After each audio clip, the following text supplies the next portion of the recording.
All right, hello, welcome back to the Augmented Aero app for the Apple Vision Pro. Let's get right into it. Today we're going to start looking at the augmented view, and we're going to go into the aircraft view. Let's go into Boeing, and we're going to start with the Boeing converted freighter smoke detectors. And we're going to skip the schematic view until the next section, and I'll explain why in just a moment. The immersive view. Remember before we had talked about this in a separate video, there is no arrow pointing to the right next to the main button. That's just to let us know that there's only one immersive view for this particular video.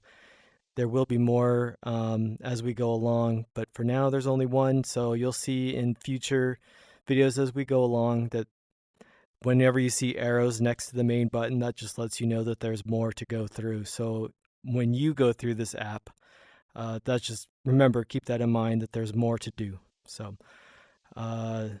let's go ahead and get into it. Hello, and welcome to the Boeing Converted Freighter Smoke Detection System Troubleshooting Guide presented by Augmented Aero. You are standing in the main cargo deck of a Boeing 767-300. Soon, we will go over some troubleshooting techniques for the smoke detection system. First, however, let's discuss important topics of the description and operation which can be found in the Aircraft Maintenance Manual, Chapter 26.14.00. For clarity, I have placed a few key components around you let me so go that ahead we and can turn better this understand how audio they down a work little and bit. operate together. As we move about this immersive... Okay, you heard, as soon as we launch into the scene, the audio starts. We could do that with any of the scenes that we have, the immersive views, but this is the only one currently that we have configured this way just for testing purposes. Works pretty good. You can also configure any of these floating 3D objects or buttons, anything really. You can make them launch a audio, a video. You can make them launch some kind of graphic or animation, any number of things. So in this case, there's several in here that if you tap them, more audio will play, so that they're configured to let the user learn about how the detectors work and how they're configured through here. So there's only a couple of things we want to talk about in here because we want to get to the augmented view, which is a lot, which is really where this, like I said before, this is really where the app shines. The immersive view is great for when you don't have aircraft available to you, but the augmented view, when you have an aircraft to train on, is where this app really shines. So I want to hurry up and get to that part of it, but there's a couple things that we need to talk about first. So one thing that I want to make note of, let me go ahead and move this window out of the way. If you notice where I'm standing, when we first launched the view here, I'm right in the middle of the cargo here. So we got the main cargo door here on my right. There's the detector here, 2A2C on my right shoulder, and I have another detector here on my left shoulder. So this is going to be important to remember. Anytime you launch a schematic view, you need to be standing in the same position that the immersive view launches you in. So if you need, I'm not sure exactly how, I think if I'll probably put when you click the augmented view, or if you select an augmented view first, I'll put a reference when that opens that puts some kind of circle or notes or something that tells you exactly where you should be standing, but also references the immersive view as maybe a hint or a clue or something to, if you're unsure of where you should be starting, go to the immersive view for clarity. So in this case, I mean, it'll make sense to you when we go to the augmented view, but just remember how this worked. When we open the immersive view, this is where we're standing, and then you'll see here in a second how that makes sense. Okay, so important to understand when you do that, this is why it works. And I'll explain more about how the augmented view or augmented reality, why we set it up that way, because there's a couple of different options that people are familiar with how augmented reality works, and how people are familiar with how it works, versus the way we did it this way, which makes the most sense for our application. So, and I'll explain more about that soon, but just so you know, for this case, that this is how it's going to work. So, and then of course, for the Apple Vision Pro, there are no controllers. You are the controller, so you walk your space. Let me go ahead and take the window with me. So if you are in a tight space, you need to be careful about your surroundings, because you can bump into things. But the one thing you can do to see where you're going is, if you can tell when I'm looking at this, the bar here, it lights up. Same with, like, whatever you're looking at, it lights up. So if you pinch and drag it, your space around you lights up or is seen, so you can see where you're at while you're holding the bar. I can see the space around me so that I don't bump into anything. When I let go, then I'm back in my full immersive space. Okay, so that's something to remember. But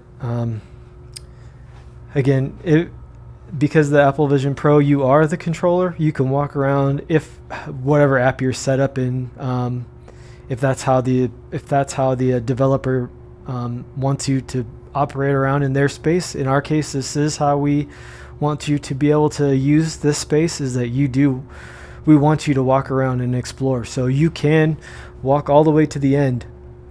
And if you had stairs, like for example, again, I'm in a hotel, I could walk out into the hallway, I could walk down the stairs, and I could walk down into the lower cargo if I wanted to. And I don't have to click through arrows to go through, like, I don't have them set up here, but if there were more arrows to continue on to go through the training to send me to the next area, which would be probably the forward lower cargo, followed by aft lower cargo, to learn about how the tames are set up, because these are not the correct configuration. This was just for training purposes, to just proof of concept, just to make sure that they worked and they lit up properly and audio was functioning.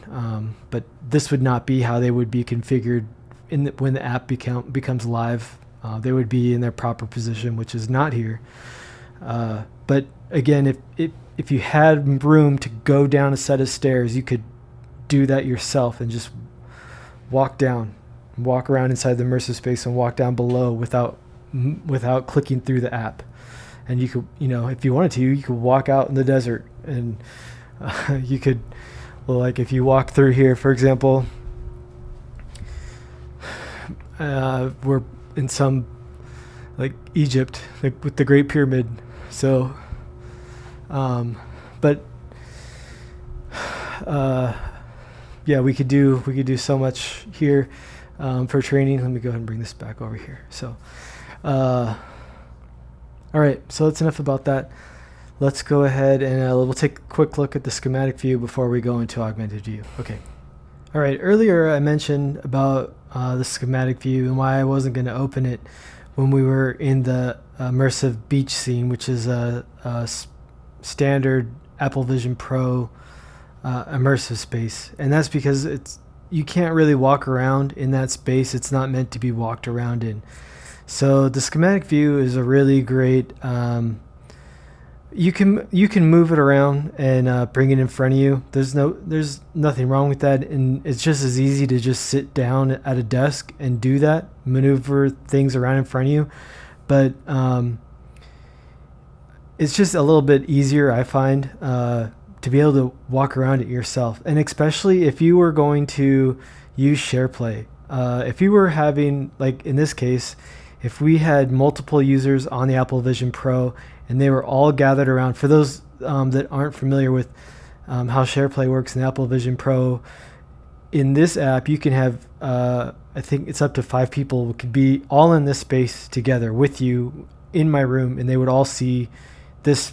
We would all share the same app, and we'd get to see the same space, and everyone would see the exact same thing and interact with the same parts, the same thing. We'd all share the same stuff, right? So if we go back So when I open the schematic view, if we were using SharePlay, the schematic view is going to open here in the middle, and everybody in the SharePlay experience would see the same thing and get to interact with it. Everyone could move it around. So in the immersive space, if you were to do that in the beach scene, which I was in earlier, you wouldn't. It's not as convenient. It doesn't look right. So that's why I wanted to do it in this space, just so that I could talk about that part of it for the SharePlay reason. It looks a little bit better in my opinion. So let me go ahead and open it up, and so you can see for yourself. So if I move it out of the way, let it do its loading thing, move this out of the way. Okay, so I'm gonna go ahead and I'll make that as big as we can here, stretch it out. Okay, drop it low. Okay, move this down. All right, so now we already were in the immersive space. So now you know that everything that we saw in the immersive space is exactly what you see here. We started right there in the zone A, and then you can see that all the zones, everything's lit up exactly the same way. So in fact, if I go here and put my face right through it, it's exactly like we were walking around in it. Same thing down below, even though we didn't go down there. This is exactly what it would look like, minus the part where it tells you how many 52 detectors. So there's 52 detectors, and you can actually see them. In this case, you can see the detectors. Let me go ahead and put them, well, it's hard to see right there. So you can see, it doesn't like me getting close to it with my hand out. You can see the detectors upside down. Actually, let me see if I can get them. Well, I don't have them lit up, but you can see them dark there, and you can see actually where see the tame units right there. Let me see how close I can get my hand without it getting messed up. Pretty close. You can see the tame units. Remember how I told you in the main cargo deck that they don't go where I had them? It doesn't like that. I'm too close. Okay. If I get there with my face, it's fine. How I told you the Ford tame units, they don't go there. Well, this is where they live. And you can see them there, and that's exactly how they're set up. This is the position and exactly where they live. Remember I pointed down at the floor, and there they are. That's exactly how they are, and this is why the schematic view is so great. This is, it's just every time I look at this, it's like, it's so much better than a schematic view on paper. The way how the maintenance manual, like, you know, when you look at the aircraft maintenance manual and there's arrows that say it's like an up and a forward, and you see guys will grab them and they'll actually hold the paper up to try and manipulate the paper so that they can get a reference on, like, I think the part's this way. I think I need to be on this side of the tail, or the nose is this way. No, wait, the nose is this way. And they turn the sheet of paper, and they still can't quite get the frame. You know, they don't quite know is it on the left wing? Is it the right wing? I'm like, this is the way. Like, this is so much better than that. Of course, we have the references right here where you can go and actually where you would, if you're gonna, by the time you need to fill out a logbook, all the references will be here to tell you exactly, here's where you go to find the correct documentation. Of course, this is copy and paste, so this isn't correct right now, but again, it will be.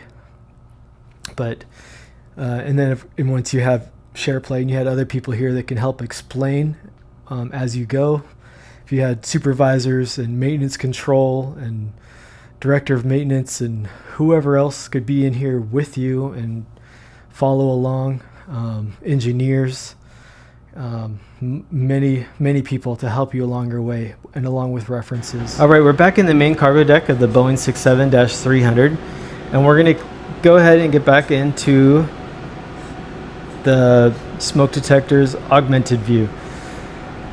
Now, if you remember in the immersive view where it dropped us off, we started out we're going to start in the same relative position where the main cargo door is off to our right, and we're standing with the smoke detector, one smoke detector on our right shoulder, and one on our left shoulder, and we're going to stand right here in the middle. Now the thing to remember is, in this particular situation, we need to keep our eyes focused all the way down to the end, and not every augmented view is going to be this critical. Well, it's not necessarily critical is the right word, but because it's such a long aircraft, if you're not looking dead center, but when I hit augmented view, it could be a little off, and it's not such a big deal. You can just turn it off and restart it and just focus your eyes a little bit left or right or up and down. You'll see what I mean when I hit it. It could be off, and if it's a big deal to you, you could refocus your eyes one way or the other and get it perfectly lined up. It's not such a big deal to me, but you'll see what I mean when I hit it, and if we're off just a little bit, you'll see. On smaller areas, like if we do an augmented view on the engine or in the flight deck, it's much easier to do augmented views on smaller areas, but long areas like this, it's a lot more noticeable. So we'll go ahead and click it, and you'll see what I'm talking about.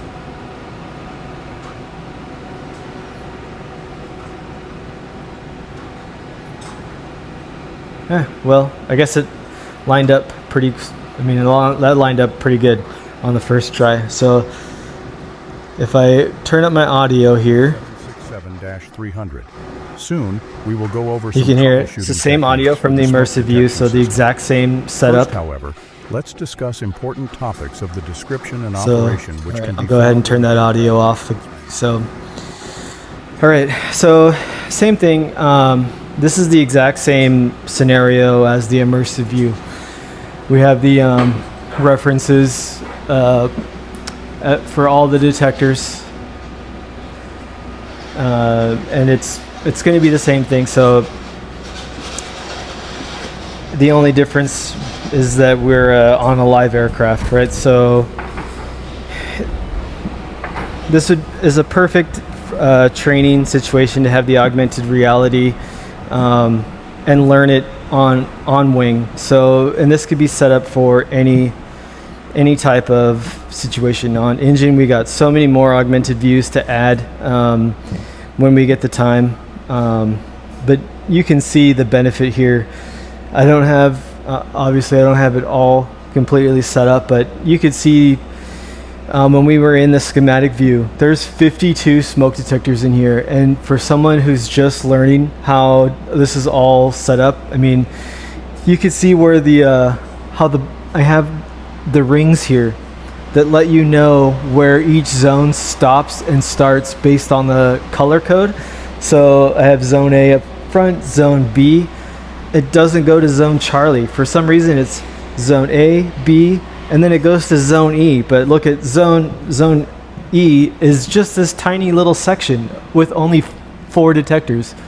I don't know why they did it, but if you were gonna try and find a fault in zone Echo, how easy would that be to have your augmented view Apple Vision Pro on, and instead of trying to go through the wiring well, I shouldn't say instead of, in addition to going through your AMM and your wiring diagram, which, believe me, it takes a long time to go through it, and to take off the cannon plugs and to hit the buttons on the tame units, which are down below, and try and find each light to trigger the light to figure out which one activates it.